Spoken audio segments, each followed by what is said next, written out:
प्रणाम गुरुदेव। शिवोहम। शिवोहम।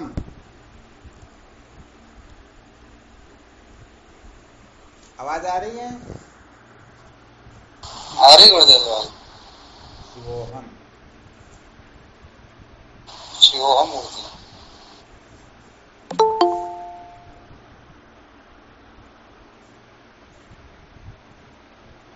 क्या विषय चल रहा था अपना?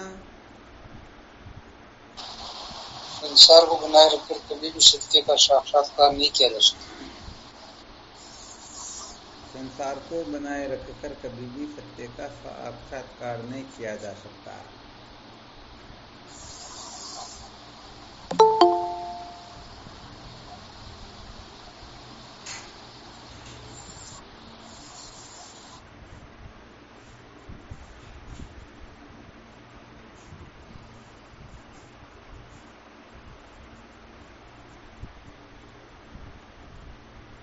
अच्छा, इसमें कुछ रहस्य बता सकते हो क्या? संसार को बनाए रखकर सत्य का साक्षात्कार क्यों नहीं किया जा सकता?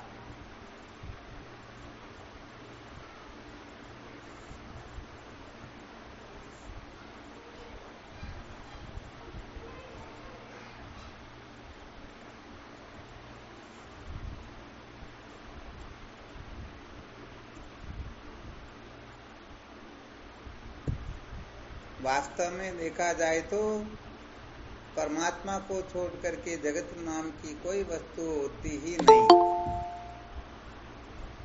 सिद्धांत क्या है?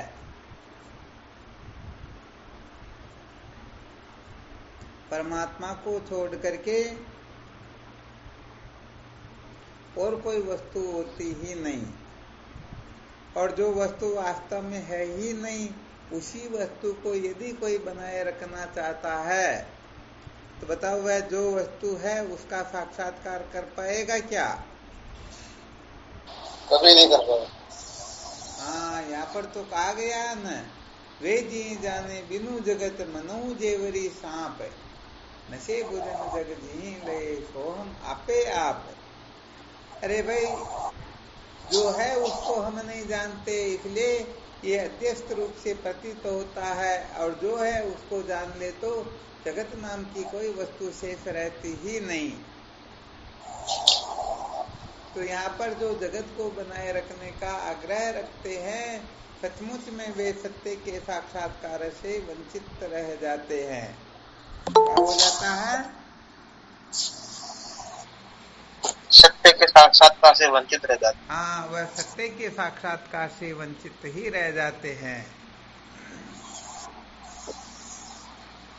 क्योंकि श्रुति से, युक्ति से, अनुभूति से, किसी भी प्रकार से निर्णय लेकर के देखें, एकमेव अद्वितीयम ब्रह्म नैना नास्ति किंचन, यही तो सिद्ध होता है।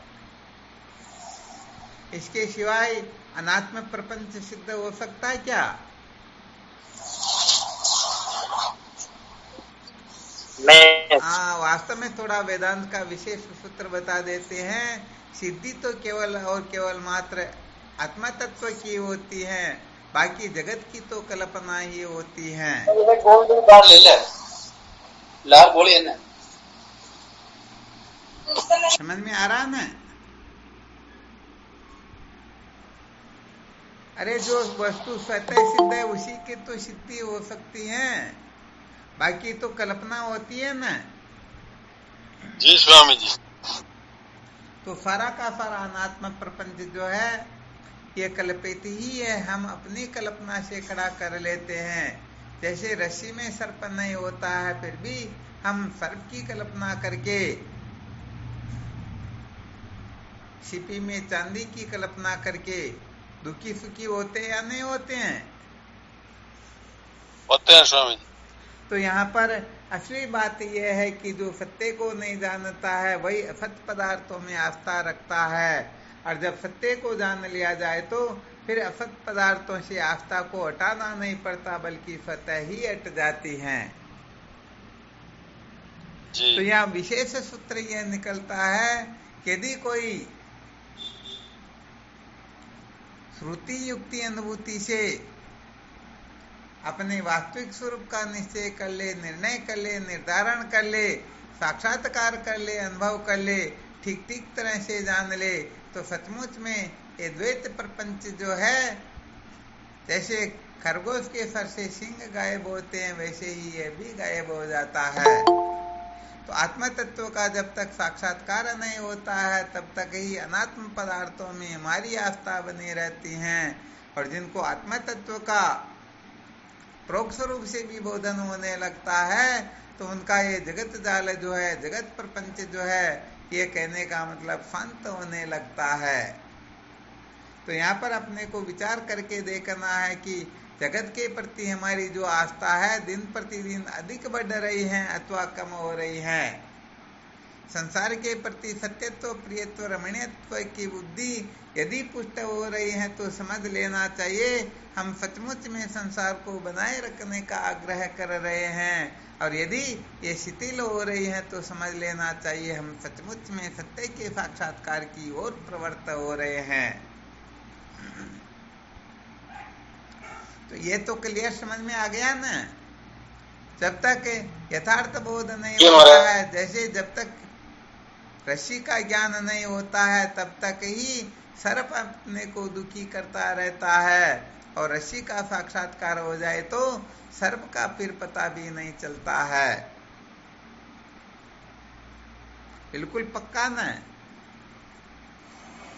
जी स्वामी जी। तो हम संसार के प्रति अनेक प्रकार का आग्रह रख करके पागल हो रहे हैं, तो समझ लेना चाहिए अभी तक हमको ठीक ठीक सत्य का बोध नहीं हुआ। और जब सत्य का यथार्थ बोध होगा तो संसार के प्रति आग्रह किसी भी प्रकार का रहेगा भी नहीं। तो देखो यहाँ पर थोड़ा विलक्षण सूत्र बता देते हैं। अभी बताया गया कि जिनको आत्म तत्व का यथार्थ बोध हो जाता है तो उनकी दृष्टि में फिर जगत नाम की कोई वस्तु शेष रहती ही नहीं। बिल्कुल पक्का न? जी स्वामी जी महाराज जी, जब ज्ञान होगा तब ऐसी स्थिति होगी, पहले थोड़े हो सकती है क्या? जी वही तो महाराज, जिनको वहां तक पहुंचे जब ये बात बनेगी। हाँ, तो इसीलिए तो यहाँ थोड़ा एक विलक्षण सूत्र बता रहे हैं। यथार्थ बात तो ये होती है कि आत्म तत्व के ठीक ठीक बोध होने पर ही जगत के मिथ्यात्व का निश्चय होता है। परंतु पहले सचमुच में जो साधन संपन्न होकर के विद्या से छुटकारा प्राप्त करने के लिए जो प्रवृत्त हो रखे हैं, उनकी जब ज्ञान व गुरुदेव में दृढ़ प्रीति हो जाती है, दृढ़ आस्था हो जाती है, महत्व बुद्धि हो जाती है, तो जब हम इस प्रकार के वाक्य सुनते हैं कि ये जगत झूठा है, भले ही उनको समझ में ना आए, फिर भी उनकी अनंत श्रद्धा होने के कारण गुरुदेव जैसा कहते हैं समझ में न भी आए, फिर भी वो ऐसा निश्चय कर लेते हैं या नहीं कर लेते हैं? करना ही चाहिए। हाँ, करना ही चाहिए, तभी तो श्रद्धावान होंगे। अब वो तो कह दे नहीं नहीं, जब तक मैं स्वयं इसको अच्छी तरह से निरख परख करके देख न लूं तब तक तो मैं मानने वाला नहीं, तो भाई फिर यहाँ पर श्रद्धा की कोई आवश्यकता ही नहीं है। देखो ये श्रद्धा जो होती है ना, ये श्रद्धा, हाँ, कभी ऐसा नहीं समझना चाहिए कि ये तो छोटी छोटी बातें होती हैं, इनका कोई विशेष महत्व नहीं होता है। तो सचमुच में श्रद्धा को धारण करना ये हर किसी के वश की बात ही नहीं है, ये तो बहुत बड़ा पौरुष है। हाँ, बहुत बड़ी बहादुरी का काम है, ये छोटे मोटे लोगों का काम नहीं है। तो ये श्रद्धा जो है ब्रह्म विचार से पूर्व दिशा देती हैं और ब्रह्म साक्षात्कार होने के पश्चात यही श्रद्धा निष्ठा में बदल जाती हैं। तो जिनकी जितनी श्रद्धा होती है अंत में उनकी निष्ठा उतनी ही परिपक्व होती है। हाँ, अच्छी तरह से ध्यान देना, ये वेदांत का विलक्षण सूत्र है। लोग इस जगह पर समझते ही नहीं, इसलिए फट संपत्ति में बहुत कमजोर रह जाते हैं। देख लेते कोई क्या फर्क पड़ने वाला, थोड़ी बहुत श्रद्धा से काम चला लेंगे। परंतु जो थोड़ी बहुत श्रद्धा से काम चलाना चाहते हैं तत्व साक्षात्कार के अनंतर उनको उतनी ही निष्ठा होगी, उतनी ही निश्चयात्मक बुद्धि होगी। तो ये श्रद्धा जो है ब्रह्म विचार में प्रवृत्त होने से पहले हमें दिशा देती है और ब्रह्म साक्षात्कार होने के अनंतर ये निष्ठा में बदल जाती है, उनकी निष्ठा परिपक्व हो जाती है।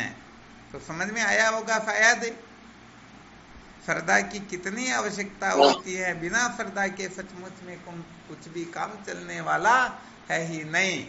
तो देखो जिनकी सचमुच में पूर्ण श्रद्धा होती है, गुरुदेव कह देते हैं बेटे वास्तव में ये जगत नाशवान है, अनित्य सार है, इनका संग करके जन्म मृत्यु की श्रृंखला में भटकने के सिवाय हम कुछ भी प्राप्त नहीं कर सकेंगे। सच कहा जाए तो ये जगत जैसा दिखाई देता है, ये अविचार काल में दिखाई देता है, विचार काल में इसका चिंता भाव हो जाता है। अतः ये तो स्वप्न के समान है, सपना ही है, ये तो मिथ्या है। तो सचमुच में साधक यदि श्रद्धावान होगा तो भले ही उसे ऐसा साक्षात्कार न हो, परंतु उसे पता है कि और सब कुछ गड़बड़ घोटाला हो सकता है, परंतु गुरुदेव की वाणी अमोघ होती है। इन्होंने जो कह दिया ये कभी किसी के टाले ब्रह्मास्त्र से भी ये कटने वाली है नहीं। तो बताओ अभी इस जगत को इस प्रकार का समझने लगेगा या नहीं लगेगा? हाँ बिल्कुल लगेगा। और जब इस प्रकार का लगने लगेगा तो बताओ संसार से स्वतः ही विरक्त होने लगेगा या संसार की ओर ज्यादा प्रवृत्त होगा? होगा। हाँ इसको पक्का समझ लेना चाहिए साधक की गुरुदेव में श्रद्धा है या नहीं। तो इस प्रकार के रहस्य को सुन करके भी जो संसार के कीचड़ में ज्यादा उलझता है, समझ लेना चाहिए उनकी गुरुदेव में श्रद्धा नहीं है। और जो संसार के बंधन से छुटकारा चाहता है, सचमुच में वही गुरुदेव के प्रति श्रद्धावान है, ऐसा समझना चाहिए। किसी को कोई शंका? प्रणाम स्वामी जी आपके। हाँ शिवोहम। इसकी गुरुदेव क्या पहचाने, परीक्षा कैसे करे इसकी भी, गुरुदेव में इसकी श्रद्धा है या नहीं है? अब अच्छा विचार करके देखो, आपके कहीं से पत्र आता है और पत्र में लिखा हुआ होता भाई इस जगह पर ऐसी घटना घटित हुई, ऐसा हो रहा है, हम तत्क्षण मान लेते हैं या नहीं मान लेते हैं? मान लेते हैं। अरे जब एक 25-50 पैसे के कागज को देख करके हम उसको सत्य स्वीकार कर लेते हैं, निश्चय कर लेते हैं, तो क्या गुरुदेव की वाणी इतनी कमजोर है क्या? कमजोर तो नहीं है गुरुदेव, कमजोर नहीं है न। परंतु यही ध्यान रखना चाहिए सत्य साधकों के लिए ही होती हैं। जो सत्य साधक नहीं होते हैं उनको तो कल्प कल्पांतर तक सुनाते रहो, वो तो बेचारे गहरी नींद में सोए हुए हैं, उनको तो इसका कुछ फर्क पड़ने वाला है नहीं।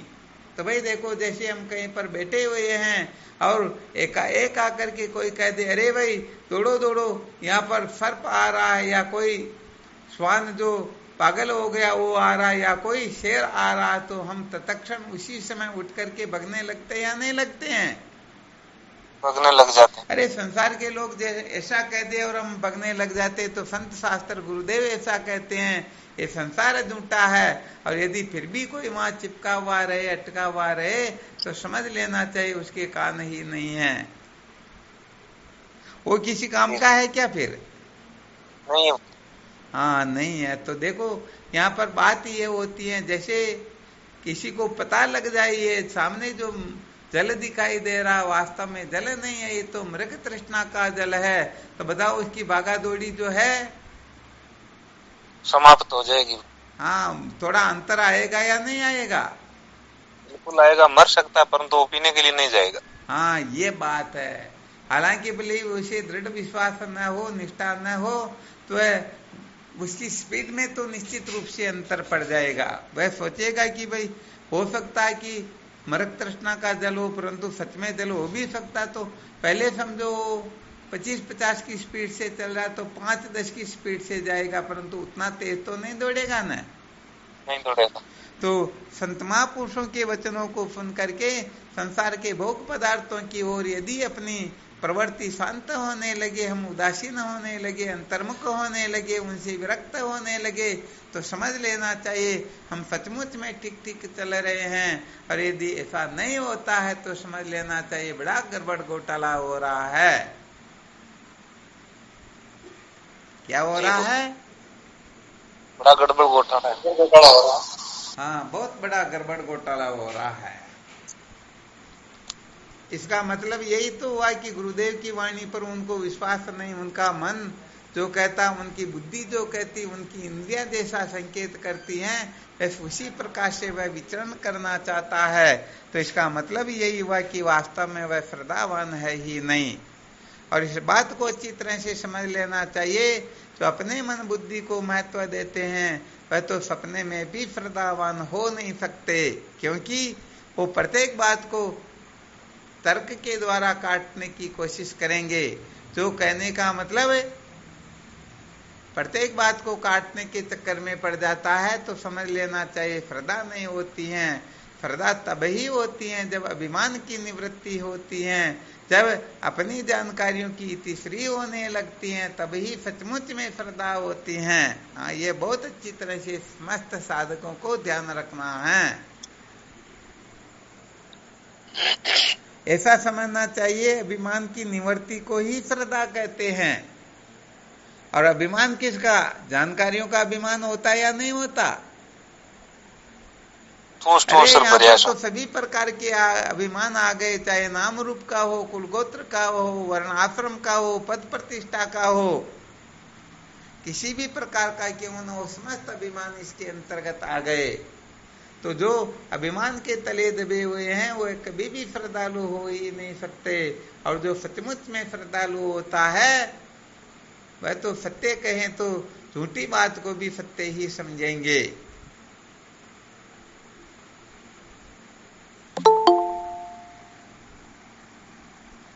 ये ऐसे साधकों को बहुत अच्छी तरह से समझना होता है। अच्छी तरह से समझेंगे तभी हम सच्चे जिज्ञासु होंगे, सच्चे विचारक होंगे और सचमुच में सच्चे ज्ञानी हो सकते हैं, वरना तो बड़ा गड़बड़ घोटाला होता है।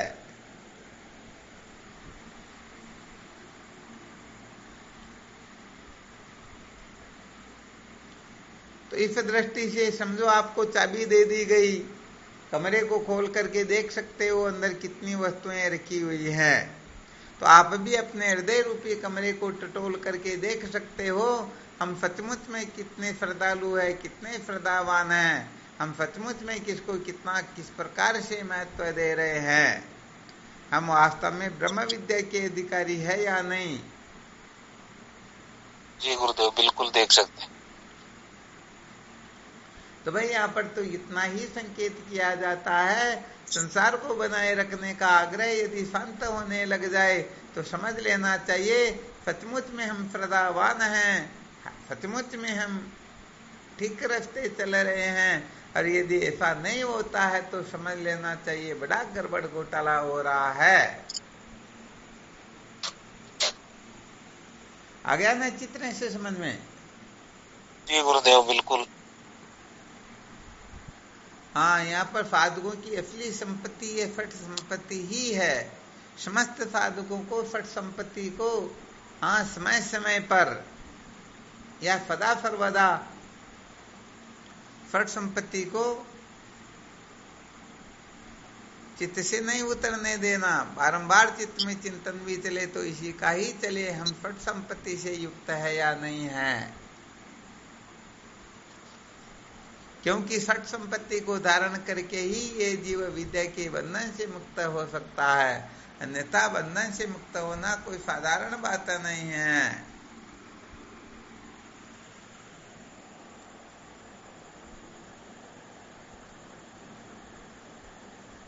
तो कल आपको बताया था सबको कुछ सूत्र लिखने या तैयारी करके आना कि हम सचमुच में संसार को बनाए रखना चाहते हैं अथवा सत्य का साक्षात्कार करना चाहते हैं। जो सत्य का साक्षात्कार करना चाहता है वह श्रेय मार्ग की ओर प्रवृत्त हो रहा है, और जो संसार को बनाए रखना चाहता है वह प्रेय मार्ग की ओर प्रवृत्त हो रहा है। ध्यान रखना, ऐसा करना भी संसार होता है, वैसा करना भी संसार होता है। हाँ, इसलिए ऐसा मत समझ लेना कि हमने अधर्म का त्याग कर दिया, वासना का त्याग कर दिया, विक्षेप का त्याग कर दिया, अब तो हमारे जीवन के अंतर्गत धर्म है, उपासना है, और क्या है, योग है। इसलिए हम तो कृतार्थ हो जाएंगे। परंतु सत्य कहा जाए तो जिस प्रकार से अधर्म वासना विक्षेप संसार है, वैसे ही धर्म उपासना योग ये भी एक प्रकार से संसार ही है। हाँ, धर्म अधर्म से जो विनिर्मुक्त तत्व है, उस तत्व का साक्षात्कार जीवन का सार होता है। इसीलिए श्रुति माता ने एक जगह पर संकेत किया है, परमात्मा तत्व जो है वह धर्म से भी भिन्न है और अधर्म से भी भिन्न है। क्योंकि यदि ऐसा कह दिया जाए परमात्मा तत्व अधर्म से भिन्न है, तो बताओ धर्म को ही परमात्मा समझेंगे या नहीं समझेंगे?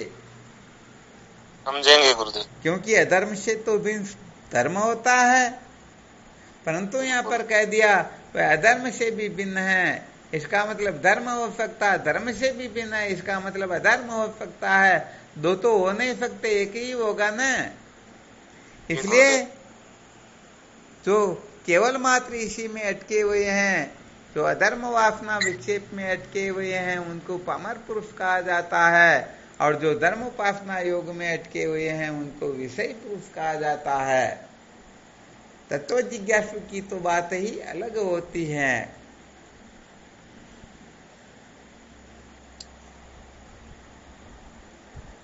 तो कोई बता सकते हैं क्या, कुछ विचार मंथन किया हो तो? हम श्रेय मार्ग की ओर जा रहे हैं, प्रेम मार्ग की ओर जा रहे हैं, हमको स्वभाव से ही श्रेय मार्ग अच्छा लगता है, प्रेम मार्ग अच्छा लगता है। हाँ, ये थोड़ा अपने को अनुसंधान करना है, विचार करना है। अर्थात संसार के भोग पदार्थ जब छूट जाए, हम उनको भोग न सके, तब हमको सुख शांति मिलती है, अथवा भोग पदार्थों को हम प्राप्त कर ले तब मौज मस्ती मनोरंजन का अनुभव होता है। इसी से पता चलेगा कि हम सचमुच में परमार्थ की ओर प्रस्थान कर रहे हैं, तो संसार के इस अरण्य में ही अरण्य रोदन कर रहे हैं।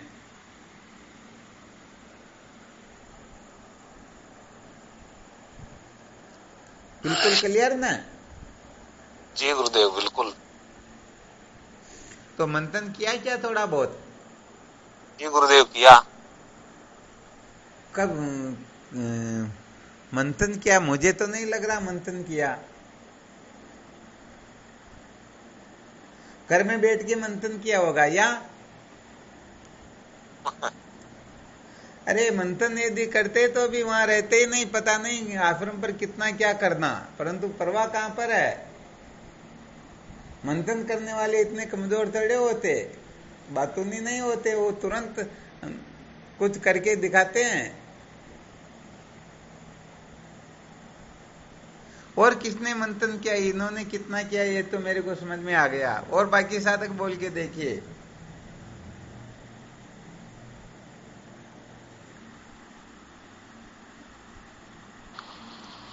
शिवम गुरुदेव। हाँ शिवम। जब से आपसे जुड़ा हूँ तब से गुरुदेव कर्म कांड को तो थोड़ा कम वैल्यू दिया, मगर अब अंदर उतरने की थोड़ी चेष्टा करता हूँ। हाँ, बहुत बहुत धन्यवाद। वैसे देखा जाए तो कर्म कांड नाम गृहस्थ का ही होता है, गृहस्थ आश्रम में ये सारा कर्म कांड होता है। वो एकदम तो छूट नहीं रहा गुरुदेव। हाँ, कोई दिक्कत नहीं, फिर भी कम से कम पता लग जाना चाहिए कि इससे जीव अजर अमर नहीं होता। अजर अमर होने के लिए तो ब्रह्म विद्या की आवश्यकता होती है, कहते हैं ना। अब थोड़ा अंदर उतरने की कोशिश कर रहा हूँ, ध्यान करता हूँ, मगर अभी वो कृपा गुरुदेव की होगी तब बात है। नहीं, टांग इतनी परेशान करती है जो ज्यादा बैठ भी पाता नहीं हूँ। हाँ बिल्कुल सत्य बात है। तो भी चेष्टा करता हूँ, आधा घंटा पौन घंटा थोड़ी दुखती रहे, बैठता हूँ, पर वापिस ध्यान इधर आ जाता है ना, जो वो थोड़ी प्रॉपर लग नहीं रहा। हाँ, परंतु बात ये कि अब असली जो फायदा चाहिए ना, तो हम जिस जगह पर अटके हुए हैं वहां से ऊपर उठना होगा, थोड़ा उनसे किनारा करना होगा, थोड़ा त्याग करना होगा। अरे सत्य वचन पूरा गुरुदेव। जीवन हो गया ये इसी जगह पर अटके हुए और सच्ची शांति नहीं मिल रही तो और कहीं जगह नहीं है क्या जाने के लिए? 92 से ईद कर रहे थे, कितने? 92 से लगा हूँ इस कर्म कांड में। अच्छा अच्छा, फिर भी तो इसमें तो इसमें तो राम जी ने पूर्ण कर दिया, हर कोई याद करता है, पर जो खास चीज थी वो तो अब मिली।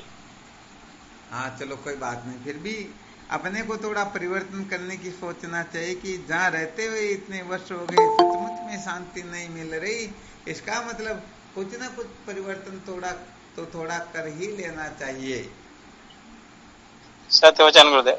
और जो सचमुच में परिवर्तन करने वाले होते हैं ना, वो गुरु पूर्णिमा पर कम से कम 1 महीने पहले आश्रम पर आ जाते हैं। अरे गुरुदेव, मेरे यहाँ कोई भैंस की वहां नहीं तोड़िए, पर मैं किसके मांगू तो किसके बल वो टांग तो ऐसी है, तब कौन मेरी फिर सेवा लेने की, फिर मैं किससे आग्रह करूं? अरे इतनी परवाह थोड़ी करनी होती क्या? अरे आजकल तो ये टांग तो बहुत ही परेशान करे, राइट वाली नाल की एक सीढ़ी नहीं चढ़ता हूँ, एक पंक्ति आगे है। ठीक बात है। ऐसी परिस्थिति होगी। बाकी मेरे यहाँ कोई नौकरी वाकरी वैसे बाकी साधक भी होशियार, ये भी कुछ न कुछ कह ही देते हैं। इनके नहीं, मैं होशियार ऐसे उत्तर बने हुए कि तैयार रहते हैं। नहीं, मैं होशियारी से नहीं कह रहा हूँ, मैं मेरी हकीकत बता रहा हूँ। हाँ बिल्कुल बिल्कुल, बहुत अच्छी बात है। बाकी इसमें होशियारी बताने से मेरा कोई यूं थोड़ी फायदा थोड़ी मिल रहा होशियारी में। रियलिटी बताऊंगा तो हो सकता है कोई फायदा हो जाए मेरे को। चलो बहुत बहुत अच्छी बात है। शिवम बोले तो वास्तव में श्रेय मार्ग और प्रेय मार्ग जो है ना, इसको ठीक प्रकार से समझना और इसके अनुसार अपने जीवन को बनाने की चेष्टा करना, ये बड़ा विलक्षण काम है। ये छोटे मोटे लोगों का तो काम है ही नहीं। जो टेटे में उलझे हुए है ना, उनके वश की बात यह है नहीं। इसलिए खूब गंभीरता से विचार करना चाहिए, निर्णय लेना चाहिए कि सचमुच में हम कहीं पतन की ओर तो नहीं जा रहे हैं।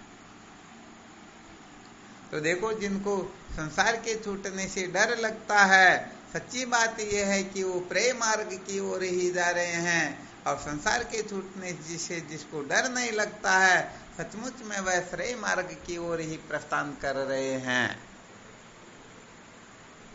तो अपने सहजानंद जी महाराज तो देखते हैं, घर पर रहते तो इनकी आरती भी उतारते, इनके पैर भी दबाते, इनकी जय जयकार भी करते। बात ही कुछ और होती है। यहाँ आश्रम पर तो डंडे लगते हैं, तो ये देखते वहां चलिए नहीं, और वहां तो थपेड़े लगेंगे, अपमान होगा, धक्के मुक्की लगेंगे, पता नहीं क्या क्या करेंगे। इसलिए क्या होता है कि वो छोड़ने की इच्छा नहीं होती है कि देख लेंगे, नहीं तो गुरु पूर्णिमा के दिन चले चलेंगे, और क्या एक दिन पहले नहीं तो उसी दिन चले चलेंगे, क्या फर्क पड़ता। तो ये सब प्रेय मार्ग की ओर प्रस्थान की प्रक्रिया होती है। सिर भी कटे तो भी परवाह न करे, मान अपमान तो क्या वस्तु है। तब समझना चाहिए सचमुच में हम श्रेय मार्ग को महत्व दे रहे हैं। समझ में आ रहा ना?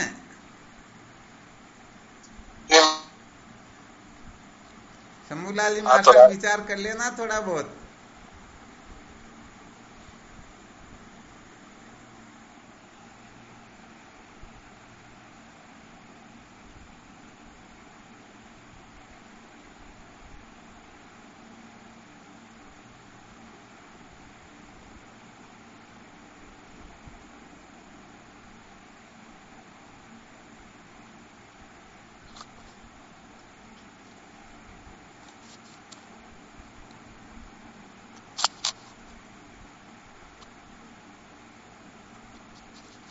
कितने प्रतिशत संसार छोड़ जाए तो दुख नहीं होता, ये तो अपने को पता होगा ना।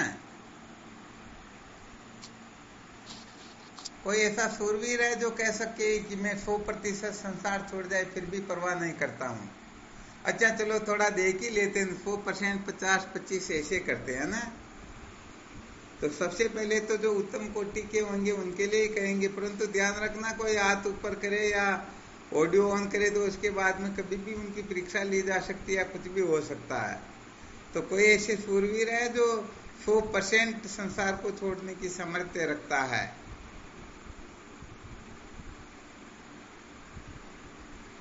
सजानंद जी महाराज का ऑडियो ऑन या केवल सुन रहे इसलिए, या तो ऑडियो को बंद करना या चालू रखना।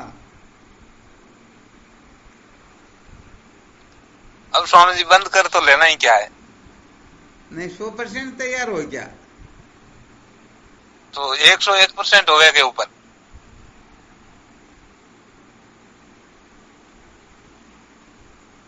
और जे कम है तब आप करा दो पूरा पूरा। संसार छोड़ने की कह रहे हैं, घर छोड़ने की बात नहीं। घर छोड़ना तो साधारण बात है, संसार छोड़ने का मतलब अपने नकली अहम तक को विसर्जित करने की सामर्थ्य रखना।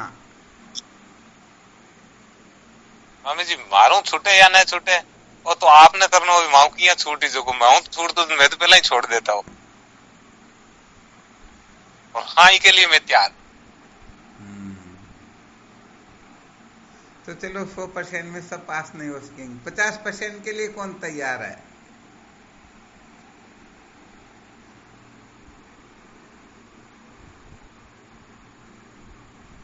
किसी ने ऑडियो ऑन नहीं किया भाई, क्या बात है, न किसी ने हाथ ऊपर किया। 25% के लिए तो स्वामी जी साष्टांग प्रणाम। इसमें ऐसी बात है साहब, सैद्धांतिक रूप है आपकी बात भी सब सहमत है, हम भी सब सहमत है और चाहते ही छोड़ना है। अब वो सजानी बात है कि आपकी कृपा बनेगी कि आप कितना बजा हमें छुड़ा सकते हो, हम तो कोशिश करते ही हैं। अच्छा। अब थोड़ा सामर्थ्य आपका मिल जाए तो एकदम वो बच्चा कहे वो उदारे हवे मारवाड़ी मालेंगे तो थड़िया भी करने लग जाए। अच्छा, बहुत धन्यवाद।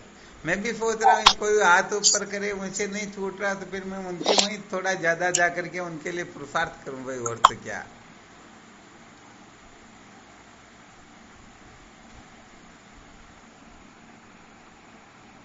प्रयत्न हमारा ये है छोड़ने का ही बस। चलो बहुत धन्यवाद, बहुत अच्छी बात है।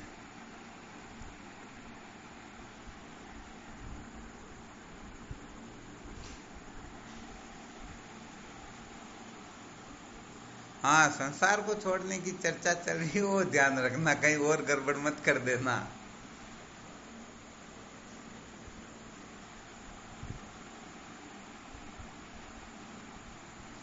चलो बहुत धन्यवाद, बहुत अच्छी बात है। उसमें वो अहंकार बुद्धि त्यागने की बात है महाराज जी। हाँ, अपनी कल्पनाएं, वासनाएं, मान्यताएं, इन सबको चलाने का नाम ही तो संसार छोड़ना होता है। अपने माने हुए अहम को हम त्याग करने में कितने समर्थ है। अपने को सचमुच में श्रुति युक्ति अनुभूति से कोई निर्णय करके बता दे कि हम जिस रास्ते पर जा रहे हैं सचमुच में ये धोखे का मार्ग है, फिर भी हम उस धोखे के मार्ग से विपरीत होना चाहते हैं, या जिस तरफ जा रहे थे पहले वैसे ही जाना चाहते हैं, तो पता तो चले ना हम सचमुच में कितने संसारी है, कितने सत्संगी है। भाई अच्छी तरह से सिद्ध करके बता दे ये ठीक नहीं है, फिर भी यदि वहां अटके रहे तो फिर तो बड़े आश्चर्य की बात है ना।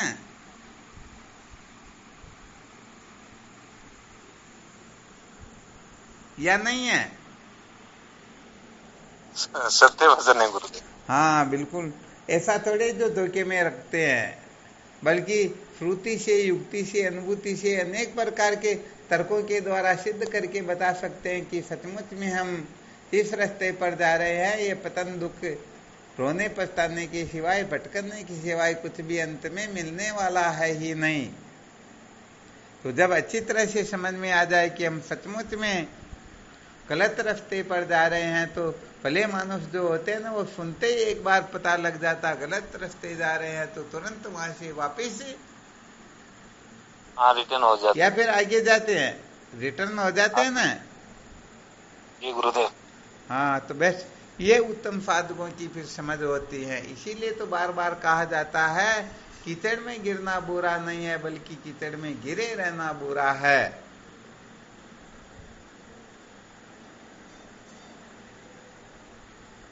कीचड़ को कीचड़ जानने के बाद में यदि कोई कीचड़ में गिरा तो उसके जैसा नीच नराधम मूर्ख संसार में कोई है क्या? नहीं। हाँ, है ही नहीं। हाँ, नहीं जान रहे तब कोई बात नहीं है, नहीं जान रहे उस समय यदि हम उल्टा भी जा रहे तो कोई बुरी बात नहीं है, परंतु आगे कोई मिल गया और उन्होंने बता दिया आप गलत रास्ते जा रहे हो, इस रास्ते नहीं इस रास्ते जाओ, और फिर भी नहीं नहीं तो हो गया ना गड़बड़। जी गुरुदेव बिल्कुल।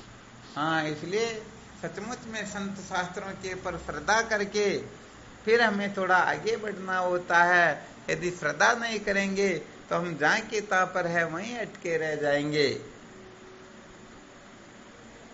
तो यहाँ पर ये बहिर्मुखता का जो मार्ग है ये भगवत प्राप्ति का मार्ग है ही नहीं, ये भोगों का मार्ग नहीं है, ये मौज मस्ती मनोरंजन का मार्ग नहीं है, ये मजे लेने के लिए तो है ही नहीं।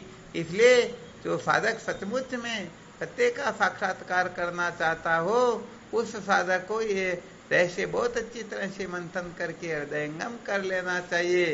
अर्थात संसार को बनाए रखकर सत्य का साक्षात्कार नहीं किया जा सकता है तो उनका ये आग्रह 1% भी रहता ही नहीं। और जब तक आग्रह रहेगा तब तक अपने को अज्ञानी ही समझना चाहिए, क्योंकि ज्ञान जो है बुद्धे फल मान आग्रह, ज्ञान का फल होता है समस्त आग्रहों से मुक्त हो जाना। यदि आग्रहों की निवृत्ति नहीं हुई तो बताओ उसको ज्ञान हुआ क्या? नहीं हुआ। हाँ, ज्ञान किस बात का? यदि सचमुच में ज्ञान हो जाए तो बताओ दूध का कटोरा लेकर के जाएगा या डंडा लेकर के जाएगा? तो कुछ लेकर के नहीं जाएगा। हाँ, उसे पता चल गया यहाँ सर्प है ही नहीं, तब क्या उसको दूध पिलाना और क्या मारना। और फिर भी आग्रह करे नहीं नहीं, चाहे ज्ञान कितना भी क्यों नहीं हो गया, परंतु ध्यान रखना उस तरफ यदि किसी ने कंकर भी फेंक दिया तो मैं तुम्हारा सर फोड़ दूंगा। तो हो गया ना गड़बड़ घोटाला। बिल्कुल, आग्रह मिटा नहीं तब तक। हाँ, बिल्कुल सत्य वचन है। तो ज्ञान का फल होता है आग्रह से मुक्त हो जाना। जब तक आग्रह बना रहेगा तब तक अज्ञान ही होगा, और आग्रह की निवृत्ति हो गई तो फिर बात ही कुछ और हो जाती है।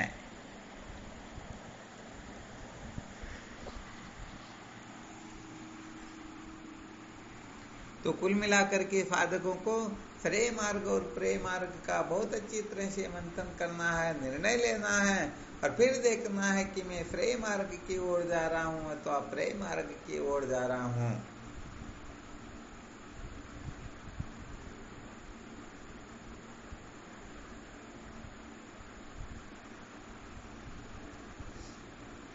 स्वामी जी, अब बचीड़ खाता खाता ने क्या हुआ? तो टाइम सुनता सुनता ना इतो समय बीत गया और आप सुना रिया हो, और फिर भी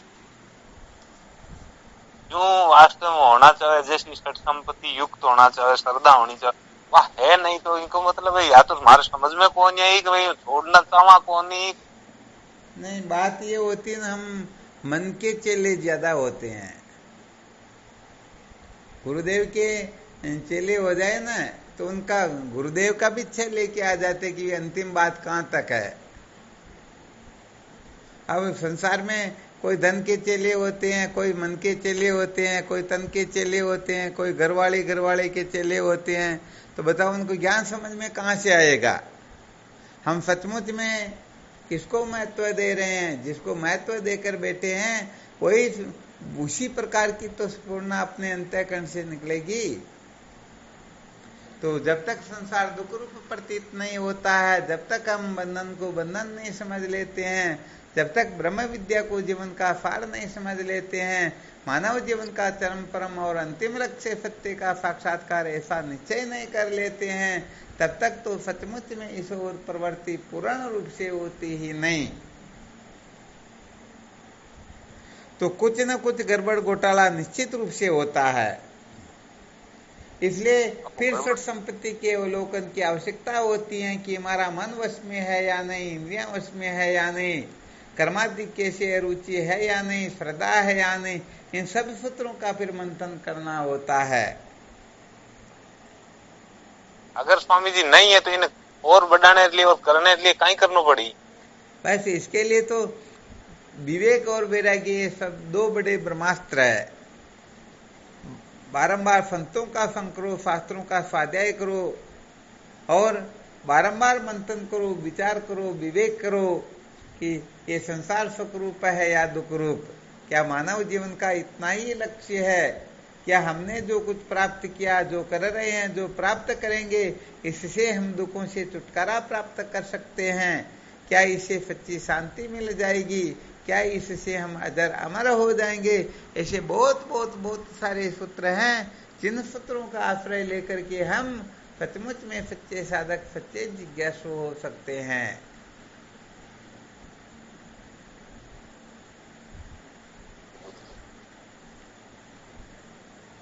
तो जितना सा समझ में आया उतना तो करो, फिर थोड़ा आगे बढ़ेंगे तो और रास्ता मिलेगा। वो तो सत्य वचन है गुरुदेव। या तो संसार को दुख रूप, या तो संसार को पूर्ण रूप से बंधन में डालने वाला दुख रूप समझो, अथवा ब्रह्म विद्या जीवन का सार है। दो में से एक को महत्व दे दो, निश्चित रूप से सारा का सारा काम अनायास ही होने लगेगा।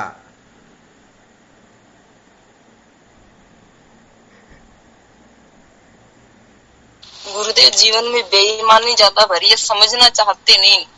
बिल्कुल सत्य बात है, क्योंकि समझ पहले ऐसी भरी हुई है ना, उसको निकलने ही नहीं देना चाहते हैं। तो दूसरी समझ प्रवेश कहाँ से करेगी? थोड़ी बहुत प्रवेश करती तो गंदगी में यदि कोई वस्तु डाले, कीचड़ में गंगा जल भी क्यों न डाले, फिर भी वो दिखेगा तो गंगा जल नहीं दिखेगा ना, कीचड़ ही दिखेगा वो तो अपनी वासनाओं पर जब तक विजय प्राप्त नहीं कर लेते हैं, अपने मन बुद्धि को जब तक महत्व देते रहेंगे, तब तक तो बहुत कुछ कर लो फिर भी फायदा होने वाला है ही नहीं।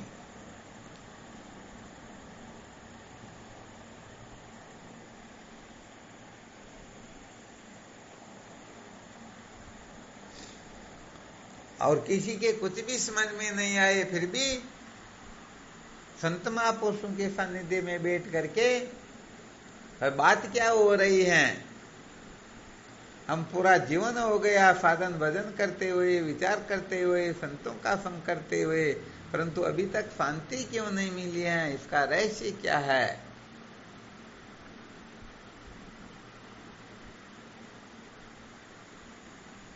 कुछ ना कुछ तो कर सकते हैं ना। जी गुरुदेव, बिल्कुल कर सकते हैं। हाँ, बिल्कुल कर सकते हैं। इसलिए संतों का संग करो, शास्त्रों का स्वाध्याय करो, गुरु मंत्र का जप करो, या अपने से जो कुछ भी होता है कुछ न कुछ करो, क्योंकि प्रत्येक क्रिया की समान एवं विपरीत प्रतिक्रिया होती है।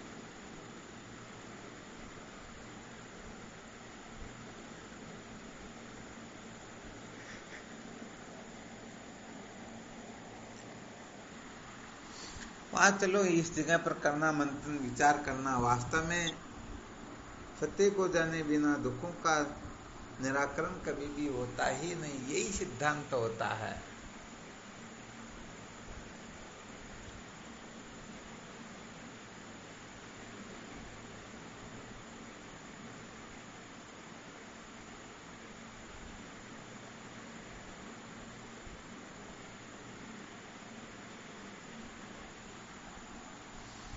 चलो ठीक, फिर करो चिंतन मनन।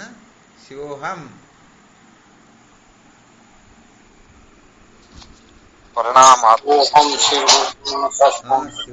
प्रणाम गुरुदेव, कोटि कोटि प्रणाम। प्रणाम गुरुदेव, आपके चरणों में प्रणाम, बारंबार प्रणाम। स्वामी जी के चरणों में साष्टांग प्रणाम। शिवोहम।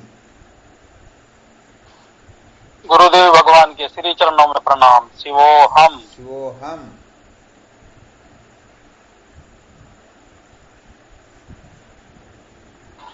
शिवोहम। गुरुदेव, आपके श्री चरणों में बारंबार प्रणाम, कोटि कोटि वंदन आपके श्री चरणों में। शिवोहम। देव के चरणों में साष्टांग दंडवत बारंबार प्रणाम। शिवोहम दाता। शिवोहम। गुरुदेव भगवान के श्री चरण में साष्टांग दंडवत प्रणाम। शिवोहम गुरुदेव। शिवोहम। प्रणाम गुरुदेव। शिवोहम। शिवोहम। प्रणाम गुरुदेव, आपके श्री चरणों में। हाँ, शिवोहम। प्रणाम गुरुदेव। शिवोहम। हाँ शिवोहम। प्रणाम स्वामी जी, आपके चरणों में कोटि कोटि। शिवोहम। शिवम गुरुदेव शिवम। हाँ शिवोहम। शिवम चरण स्पर्श। शिवोहम।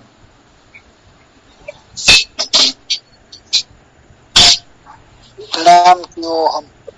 हाँ सतगुरु शिवोहम। जी के चरणों में कोटि कोटि प्रणाम आदि शिवोहम। शिवोहम।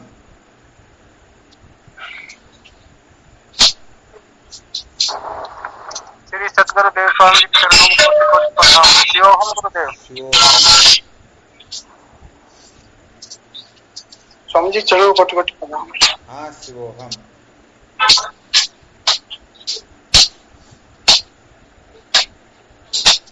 कोटि कोटि प्रणाम स्वामी जी, आपकी शीश। शिवोहम।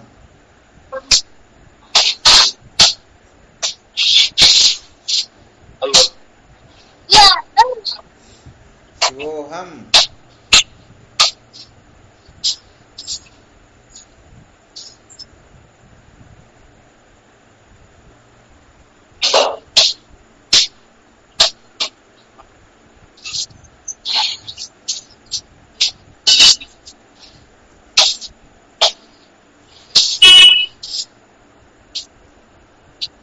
प्रणाम स्वामी जी, शिवोहम। हाँ शिवोहम। प्रणाम स्वामी जी, आपके श्री चरणों में कोटि कोटि प्रणाम। शिवोहम।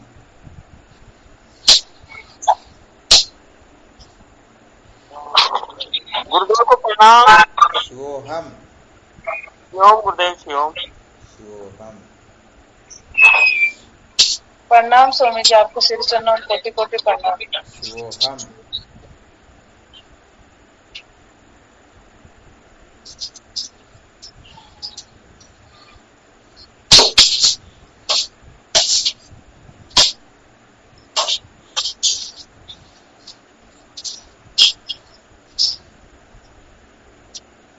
चलो ठीक शिवोहम।